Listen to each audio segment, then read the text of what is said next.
Well, he may or may not like hunting, but he definitely likes vetoes. That's next on Hotline TV. We see parents who dream big, of honor students and artists. By supporting programs that help children learn, we help parents watch their dreams come true. From the Watergate Building in Washington, this is Hotline TV. Now, here's Hotline editor John Mercurio. Welcome to Hotline TV. Let's get right down to business and watch this new ad from Mitt Romney. If I'm elected president, I'm going to cap non-defense discretionary spending at inflation minus 1%. That would save $300 billion in 10 years. And if Congress sends me a budget that exceeds that cap, I will veto that budget. And I know how to veto. I like vetoes. I vetoed hundreds of spending appropriations as governor. And frankly, I can't wait to get my hands on Washington. I'm Mitt Romney, and I approve this message. All right, interesting ad with Mitt Romney. Joining us to discuss this ad, Shira Toplitz, covering Mitt Romney for the Hotline. Thank you. All right, what did you think of this ad? Well, I think it's a very interesting ad because he's obviously changing the subject a little. It's his second ad out of the gate. I mean, it's a big money ad. He talks about a lot of financial stuff, and he's coming out of a big money bump out of the FEC rankings. He raised a lot of money this quarter, and he's proud. Well, it's changing the subject, but it's in a way sort of going back to one of his favorite sort of applause lines, which is, I was the Republican governor, conservative governor of a blue state, of a big vetoing a Democratic, bills coming out of a Democratic legislature. In a way, though, at the same time that President Bush is talking about the veto of this Iraq supplemental, it ties him to Bush in a way that I don't know. Is that something he really wants right now to be? You know, obviously he wants to be the Republican stop guard against this Democratic Congress in the same way that President Bush is. But in some ways, I think the ad doesn't do enough to distinguish him from this extremely unpopular president. You see, I think it's interesting you say that because I think he does try and distinguish himself by saying, I like vetoes, because this is, in the end, Bush's second veto, correct? Sure. This and stem cells, you know. I think he likes saying this, and I think it actually sounds good on him. I'm gonna take that leap and say he sounds much better when he's talking about this than when he does talk about other stuff. You're gonna take that leap and be pro Mitt Romney on Hotline TV. Very good. I'm just gonna say he sounds better when he talks about this stuff. If you were at CPAC and you saw the way the crowd was reacting to the different kinds of stuff he was saying, you'd probably agree with me. Is this ad, real quick, is this ad going to have more or less of an impact than the ads that he did a couple of months ago in Iowa? Well, the ad buy is much smaller itself. At least, well, it's only in 2 states, and the last one I think was in 5 states. So in itself, I don't know how much an impact it will have. That, though, coupled with the FEC dollar stuff, he's had a fantastic week of press, except for this whole hunting story going on. That's true. And even the burn rate that everybody was so scared was going to be just extraordinary was relatively minor. So a really good week for him on both the amount raised and the small amount spent so far in the campaign. Yeah. All right, joining us again, as I said, Shira Toplitz, our Romney aficionado. Thank you so much for joining us. Thanks for having me, John. All right, next up with us is Quinn McCord, Hotline State Editor, with a Senate race report. Quinn, what do you have for us here today? Well, John, it is still recruiting season for all these Senate races, and a lot of names have been bandied about as possible candidates, but we don't know if they're really going to run or not. So today we are going to rank some of these potential candidates in order of how we think they will likely run or not run for the Senate. How are we going to rank them, Quinn? Do you think maybe we could use this trusty Velcro board? This high-tech Velcro board will be most useful, and we will rank them from top to least likely, in our opinions, of who might run. Let's roll. I will start right in the middle. It's kind of wimp out, but I'll go right in the middle. I'll put Richard Baker right here, the congressman from Louisiana.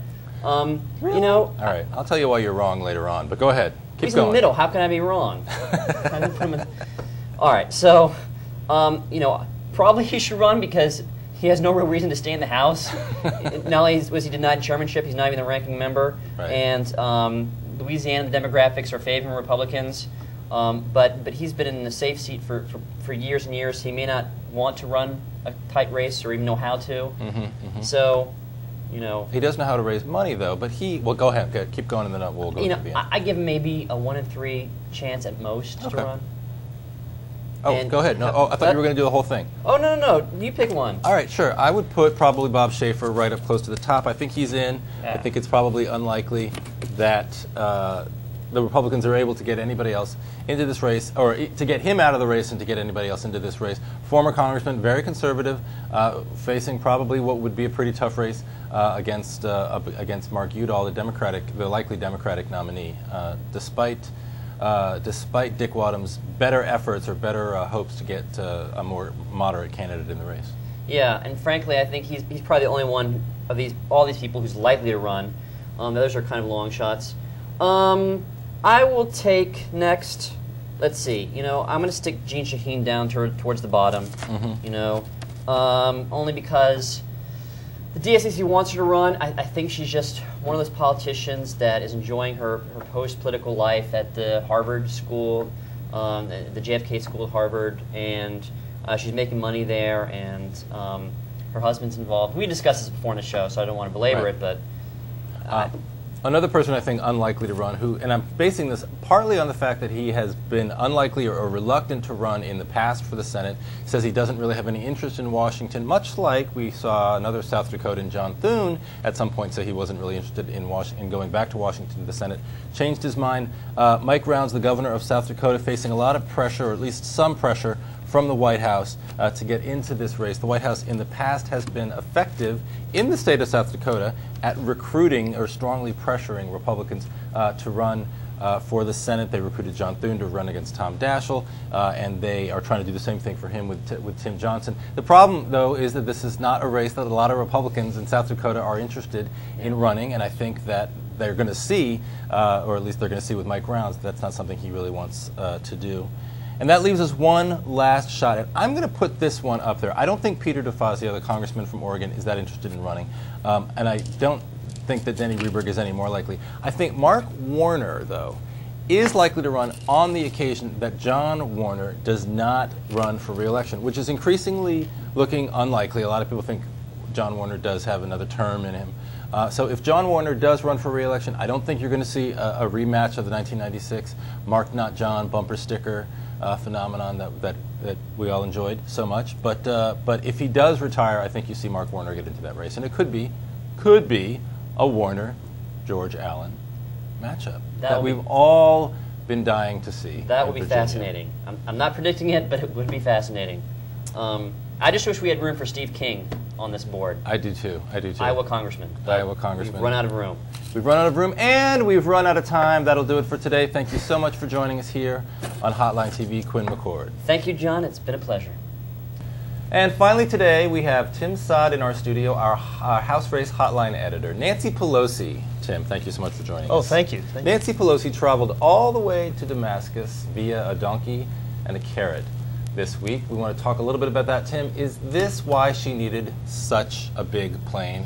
I don't know. It sure is this what people were complaining about? It sure beats Aer Lingus, though, with the stop in Belfast. So, I mean, who comes out ahead in this conversation, in this debate, this battle between Pelosi and the White House? The White House saying, a lot of Republicans saying that she was doing this sort of impromptu diplomacy mission on a lam by herself without any support from the U.S. government.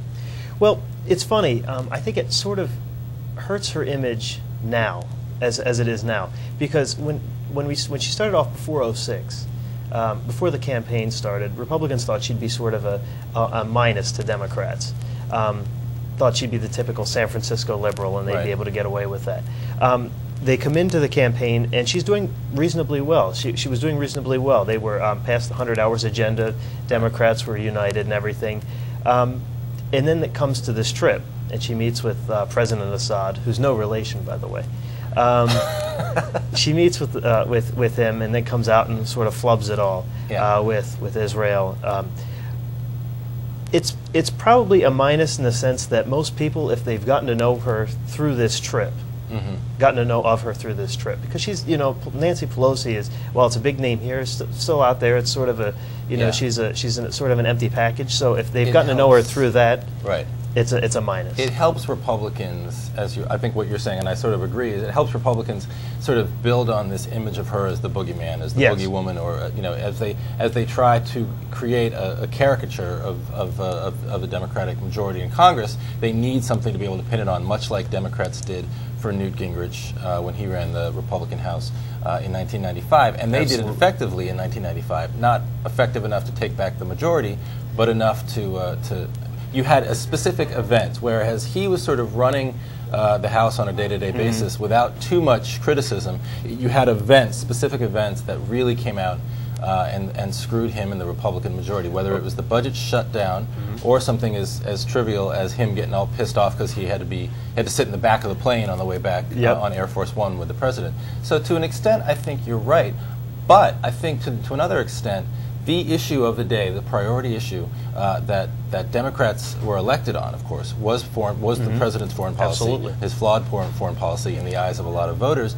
And what she's doing and going over there, I think, is to try to say, look, we do not have, the message that she's trying to send is that we in this country don't have a White House that's operating effectively with other countries, with other nations and other foreign governments. They've refused to talk to Syria, they've refused to talk to Iran. Someone needs to reach out to these governments to make sure that we have a conversation going on. It's not the Bush administration, it needs to be someone.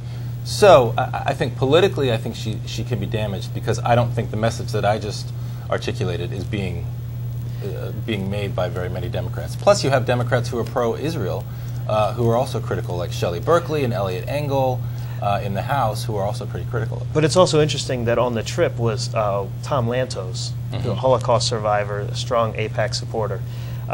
He was on the trip, and so I got the sense that at the beginning it wouldn't be that breakdown along those sort of lines, but it seems to have now. Well, and wasn't Darrell Issa in Syria the day after she was, and he also met with Assad? And 3 Republican congressmen before, a couple days before, rather conservative Republicans. And I don't see them drawing as much criticism from the White House as Pelosi did. That's right. They're not the speaker. Do you think politics could be at play here? Maybe just a tad. Maybe just a tad. All right, Tim Assad, thank you so much for joining us here on Hotline TV. Well, it's been an honor for the maiden voyage. Thank you. Okay, it's been a really, really good Friday here on Hotline TV. That'll do it for today for our special abbreviated version, our recess version of Hotline TV. But we'll see you next time, next week on Hotline TV.